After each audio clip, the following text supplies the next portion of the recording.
حضور علیہ السلام کو 50 نمازوں کا تحفہ دے کر روانہ کیا گیا تو چھٹے آسمان پر کلیم اللہ موسیٰ علیہ السلام ملے۔ عرض کی حضور کیا ملا ہے؟ بتایا کہ 50 نمازیں عطا ہوئی ہیں۔ تو کہنے لگے کہ آپ کی امت اتنا بوجھ برداشت نہیں کر سکے گی، تو آپ واپس جائیں اور جا کے رب کی بارگاہ میں تخفیف کی درخواست کریں۔ تو حضور علیہ السلام واپس تشریف لے گئے اور جا کر رب کی بارگاہ میں تخفیف کی درخواست کی تو 5 نمازیں معاف ہوئیں۔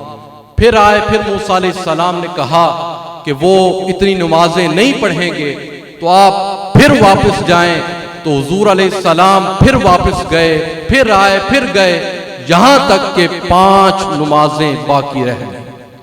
آئے موسیٰ علیہ السلام کہنے لگے کہ وہ یہ نمازیں بھی نہیں پڑھیں گے، تو آپ پھر واپس جائیں۔ تو حضور فرمانے لگے مجھے اپنے رب سے حیا آتی ہے۔ کیا فرمانے لگے؟ مجھے اپنے رب سے حیا آتی ہے۔ تو معراج کا ایک اہم ترین تحفہ جو حضور لے کر آئے وہ نماز تھا۔ اللہ ہم سب کو نماز ادا کرنے کی توفیق عطا فرمائے۔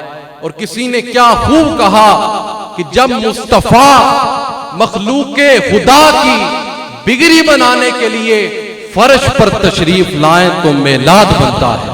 کیا کہا کہ جب مصطفیٰ مخلوق خدا کی بگڑی بنانے کے لیے فرش پر تشریف لائیں تو میلاد بنتا ہے، اور جب اپنی امت کو بخشوانے کے لیے عرش پر جائیں تو معراج بنتا ہے۔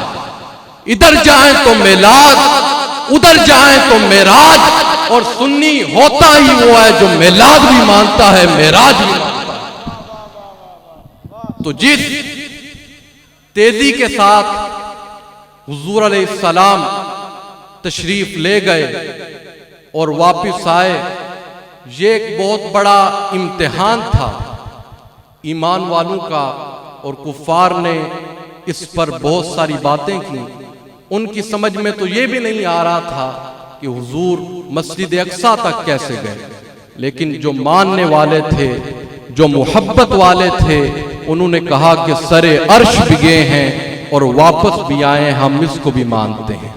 تو اللہ سے دعا ہے اللہ ہم سب کو حق پر عمل کی توفیق عطا فرمائے۔ اس شعر سے اپنی گفتگو کو ختم کر رہا ہوں کہ ہو نہ یہ پھول تو بلبل کا ترنم بھی نہ ہو، چمن دہر میں کلیوں کا تبسم بھی نہ ہو نہ یہ ساقی تو پھر میں بھی نہ ہو، ہم بھی نہ ہو، بزم توحید بھی دنیا میں نہ ہو، تم بھی نہ ہو، اور آج لے ان کی پناہ، آج مدد مانگ ان سے، پھر نہ مانیں گے گر قیامت میں مان گیا۔